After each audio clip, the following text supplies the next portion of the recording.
नमस्कार, स्वागत है आपका अजीत अंजुम जी के यूट्यूब चैनल पर। मैं हूं अशोक वानखड़े। शरद शरद पवार के भतीजे अजित पवार, जिन्होंने पार्टी के बहुत सारे विधायक और सांसदों को लेकर एनडीए ज्वाइन किया,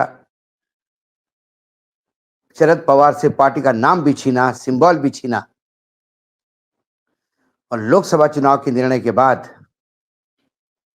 जो अजित पवार का हश्र हुआ, सिर्फ एक सीट जीत पाए, वो भी सुनील तटकरे की, वो भी कोकण की, वो भी तटकरे के अपने भरोसे।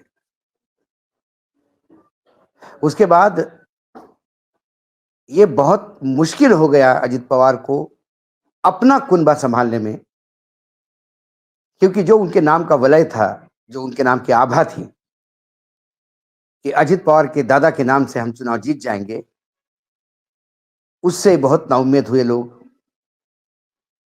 वो अपने लिए सुरक्षित जगह ढूंढने लगे। शरद पवार के यहां से बड़ा क्लियर कट इंडिकेशन था कि जिन लोगों ने शरद पवार पे व्यक्तिगत हमला किया, उनके लिए रास्ता बंद है। शरद पवार ने चुन चुन के जो उनके खास थे, जिनके ऊपर बहुत बहुत ज्यादा विश्वास था, वो जो लोग अजित पवार के साथ चले गए, हसन मुशर्रफ हो गए या फिर छगन भुजबल हो गए, उनके खिलाफ विधानसभा के लिए ऐसे उम्मीदवारों की खोज शुरू की जिससे उनका विधानसभा में चुन के जीत के आना बहुत मुश्किल है। कागल विधानसभा से हसन मुशर्रफ है, वहां घड़गे को उतारा, जो एक जमाने में देवेंद्र फडणवीस के ब्लू व्हाइट बॉय थे, बीजेपी के नेता थे। उन्हें राष्ट्रवादी में अपने पार्टी में शरद पवार ने एंट्री देकर उम्मीदवार घोषित कर दिया। वहां हसन मुशर्रफ के लिए बहुत मुश्किल है चुनाव जीतने के लिए। वही हाल कमोबेश बाकी सीटों पर भी है। इसी बीच जो एनडीए गठबंधन की सरकार है, उन्होंने मध्य प्रदेश जैसा लाडली बहना का एक मास्टर स्ट्रोक खेला। 1500 रुपए महिला को मिलेंगे हर महीने। जुलाई से शुरू किया, अनाउंस किया, अगस्त में पहली किस्त मिली रक्षाबंधन के आसपास, 3000 रुपए की जुलाई और अगस्त के। चुनाव भी जो हरियाणा के साथ होते हैं, महाराष्ट्र के, उसके थोड़ा आगे लाया गया ताकि एक दो किस्तें और लाडली बहना के जाए तो थोड़ा एक महिला मतदाता, जो 50% हम कहते हैं मतदाता है, उनमें कुछ इम्पैक्ट हो। और जब उसका क्रेडिट लेने की बात हुई तो अजित पवार ने बाकायदा ये कहा कि वो वित्त मंत्री है और वो अपनी एक संपर्क यात्रा के दौरान लगातार इस योजना को प्रमोट कर रहे थे। लेकिन जब वो भाषण देते थे तो लोग उन्हें सवाल पूछते थे कि लाडली बहना के लिए, पूरे महाराष्ट्र के महिलाओं के लिए तो आप कुछ कर रहे हैं, लेकिन आपने अपने बहन के साथ क्या किया? और इस सवाल का जवाब अजित पवार के पास नहीं था। हुआ यूं कि लोकसभा में सुप्रिया, शरद पवार की बेटी, जो चचेरी बहन,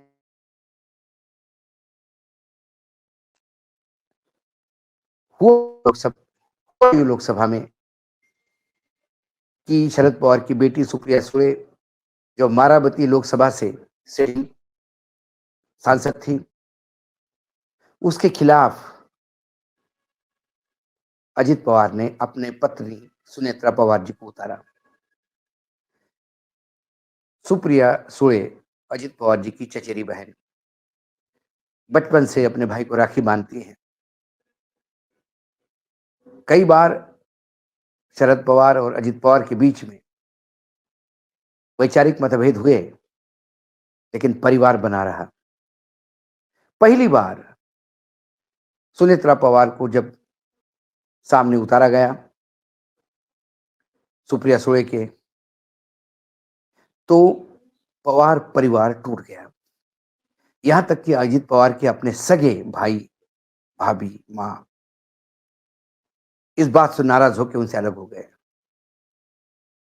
अजित पवार ने खूब पैसे का उपयोग, खूब पैसा खर्चा किया, सब कुछ किया, लेकिन सुनेत्रा पवार बुरी तरह से चुनाव हार गई। यहां तक कि बारामती लोकसभा में जो बारामती विधानसभा है, जहाँ से अजित पवार विधायक है, वहाँ पर भी 50,000 के आसपास मतों से सुनेत्रा जी हार गई। इसका मतलब अजित पवार खुद अपने कॉन्स्टिट्यूएंसी में भी पत्नी को वोट नहीं दिला पाए। कुल मिलाकर महाराष्ट्र की तासीर जो है, बहन का अधिकार ज़्यादा माना जाता है। बहन का ओहदा घर पे बड़ा होता है। ननद उम्र से छोटी भी है, तो भी भाभी उसके चरण छूती है, क्योंकि वो घर की लड़की है। भाई का पहला दायित्व अपने बहन की रक्षा करना है, बहन का साथ देना है। लेकिन यहाँ पत्नी के लिए बहन के खिलाफ मैदान में उतरे। कहीं न कहीं ये लोगों के गले नहीं उतरा। और यही कारण है कि जब ये सवाल उठते हैं, तो उसका जवाब अजित पवार नहीं दे पाते। दूसरी एक डेवलपमेंट जो महाराष्ट्र में हुई, कहीं न कहीं एक मराठी राजनीति का ट्रायंगल बना। मनोज जरांगे पाटिल जो मराठा आरक्षण को लेकर बहुत बड़ा आंदोलन चला रहे हैं, और उस आंदोलन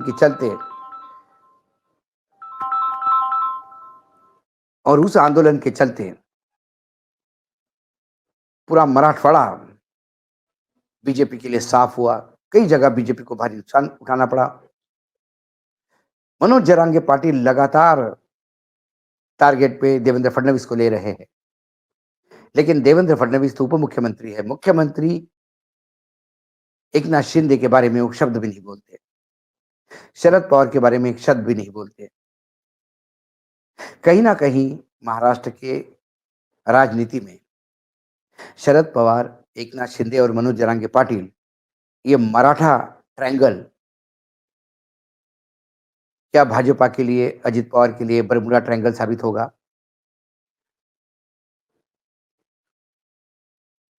क्योंकि अजित पवार के खिलाफ भाजपा संघ, इन्होंने तो एक फ्रंट खोला था, लेकिन शरद पवार की एक मीटिंग के बाद लगातार एकनाथ शिंदे के लोग भी शरद पवार के अब अजित पवार के खिलाफ आग उगल रहे हैं।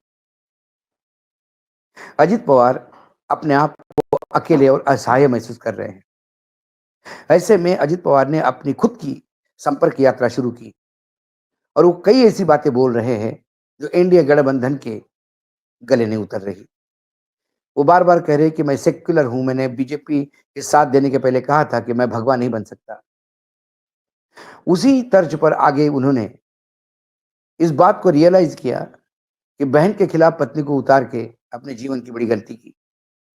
लेकिन फिर उन्होंने नई बात शुरू की। वो लगातार हर जगह इस बात को रिपीट कर रहे हैं कि राजनीति से परिवार को दूर रखना चाहिए। मैंने राजनीति में परिवार को तोड़ा, ये मेरी बहुत बड़ी गलती थी। क्योंकि जनरली लोगों को ये मानना है, यदि कोई आप गलती करे और गलती मान के माफ़ी माँगे लोगों के सामने, तो आपके खिलाफ जो जन आक्रोश है, उसकी तासीर, उसकी धार बहुत कम हो जाती है। और अजित पवार यही कर रहे हैं। अजित पवार को जब पूछा गया एक टेलीविज़न इंटरव्यू में, तो उन्होंने यही कहा। और अभी गढ़चिरौली में जब वो संपर्क यात्रा पे थे, तब वहाँ जो नेतराम परिवार है, उनमें कहीं न कहीं बाप और बेटी के बीच में राजनीति को लेके खटास चल रही थी। उस पे भाष्य करते हुए उन्होंने कहा कि आप अपना परिवार सँभालिए, मैंने बहुत कुछ खोया है। मैंने सबसे बड़ी जीवन की गलती की, मेरे पत्नी को मेरे बहन के सामने चुनाव में उतारा। मुझे राजनीति को परिवार में नहीं लाना चाहिए था। मेरे चाचा को मैंने छोड़ा राजनीति में, उनसे पार्टी अलग कर ली। ये भी मेरे जीवन का एक बड़ी भूल थी। क्योंकि जो सिम्पैथी शरद पवार और उद्धव ठाकरे के साथ है, जो लोकसभा में दिखाई दी, वही सिम्पैथी विधानसभा में भी दिखाई दे रही है। ऐसे में अजित पवार अपने खिलाफ जो जन आक्रोश है, उसको कम करने के लिए उन्होंने ये एक्सेप्ट करना शुरू कर दिया कि मेरी जीवन की गलती थी। लेकिन सवाल ये है कि ये गलतियाँ कितनी बार, बार-बार गलतियाँ क्यों करते हैं? मेरी पार्लियामेंट्री बोर्ड, अजित पवार के एनसीपी के कुछ मेंबर से बात हुई।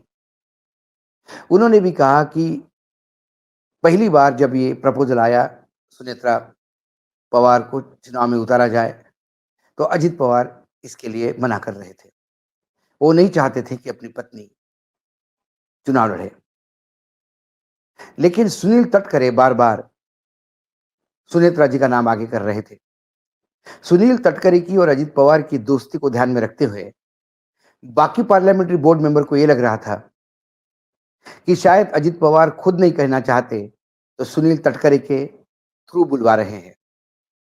और उन्होंने सारे बाकी जो पार्लियामेंट्री बोर्ड के मेंबर थे, उनमें से कइयों के गले उतर नहीं रही थी कि बहन के खिलाफ यदि पत्नी को उतारोगे तो ये मैसेज ठीक नहीं जाएगा। लेकिन सुनील तटकरे का प्रेशर के चलते सभी ने सुनील तटकरे का साथ दिया और अजित पवार को मानना पड़ा। अजित पवार ने ये बात कही, लेकिन फिर अजित पवार यदि चाहते, तो अजित पवार वीटो भी लगा सकते थे, क्योंकि वो अपने पार्टी के सुप्रीमो हैं। कहीं न कहीं गलती तो हो गई, लेकिन अजित पवार का ये कहना मेरे से गलती हो गई, मुझे नहीं करना चाहिए था। यदि अजित पवार को प्रायश्चित करना है, तो अजित पवार ये भी कह सकते थे कि मेरे से गलती हो गई, मैं पुरानी पार्टी, पुराना सिंबल सब चाचा को वापस करना चाहता हूँ, चाहे तो मैं राजनीति से संन्यास लूँ। तो समझ में आ जाए कि कहीं न कहीं उन्हें प्रायश्चित तो हो रहा है। एक तरफ आप कहते हो कि मेरी जीवन की गलती थी कि मैंने चाचा को छोड़ा, मैंने सबसे बड़ी गलती की कि मेरे पत्नी को मेरे बहन के खिलाफ उतारा, राजनीति परिवार के बीच में नहीं लानी चाहिए थी। लेकिन साथ में ये भी कहते हैं कि हम एनडीए गठबंधन के अविभाज्य अंग हैं और हम एनडीए के साथ ही चुनाव लड़ेंगे और फिर हम सरकार बनाएँगे। तो कुल मिलाकर जनता के बीच में जो संदेश जा रहा है कि दादा दिल से कह रहे हैं या नौटंकी कर रहे हैं। दादा तो जाने जाते हैं दिल से कहने के लिए बात। दादा बदनामी इसलिए है कि जो भी कुछ है मुँह पे कहते हैं। लेकिन खासकर इस मामले में कि चचा को छोड़ना गलती हो गई और बहन के खिलाफ पत्नी को उतारना सबसे बड़ी गलती हो गई। इन दोनों गलतियों को स्वीकार तो लेते हैं, लेकिन प्रायश्चित के तौर पे आगे क्या? इस प्रश्न का उत्तर दादा के पास भी नहीं।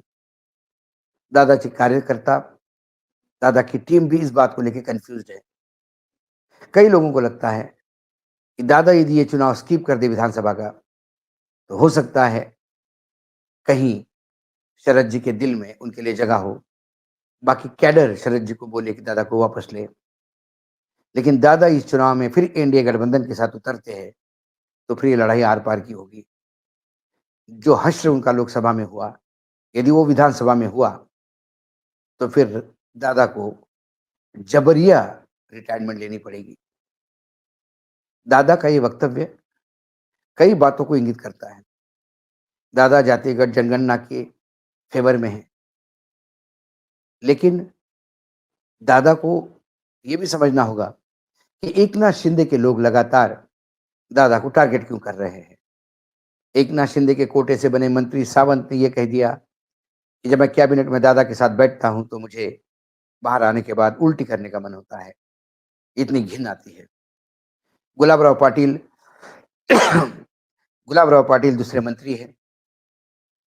उन्होंने कहा कि सबसे नालायक मंत्रालय यदि कोई है महाराष्ट्र सरकार में, तो वो अर्थ मंत्रालय है, जिसके मंत्री अजित दादा पवार हैं। अजित दादा एक ज़माने में ब्रांड हुआ करते थे।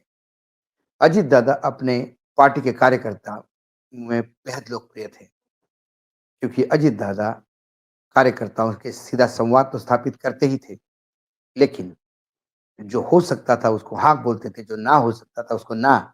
दादा कभी भी कार्यकर्ताओं को घुमाते नहीं थे, नेताओं को घुमाते नहीं थे। दादा की शैली कुछ लोगों को वो स्ट्रिक्ट लगती थी, लेकिन लंबे समय में लगता था कि नहीं दादा ही सही थे। वो अजित दादा जो दादा इस शब्द के 2 अर्थ होते हैं। एक दादा मतलब दादागिरी वाला दादा और एक दूसरा दादा मतलब बुढ़ापे वाला दादा। अजित पवार जब कंबाइन एनसीपी शरद पवार जी के साथ थे, तो वाक़ई दादागिरी वाले दादा थे। अब अजित पवार का हश्र बुढ़ापे वाले दादा जैसा हो गया है। कुल मिलाकर अजित पवार का ये वक्तव्य, अजित पवार की गलती को एक्सेप्ट करना, कहाँ तक जनमानस पे प्रभाव डालेगा, ये तो समय बताएगा। लेकिन जनता सिर्फ शब्द नहीं, कृति चाहती है। यदि दादा को प्रायश्चित यदि बुरा लग रहा है, गलती लग रही है, तो दादा प्रायश्चित क्या लेंगे? प्रायश्चित कैसा करेंगे? इसके ऊपर जनता की नज़र है। आज इतना ही, कल फिर आता हूँ किसी विषय के साथ। तब तक के लिए नमस्कार, देखते रहिएगा अजीत अंजुन जी का यूट्यूब चैनल।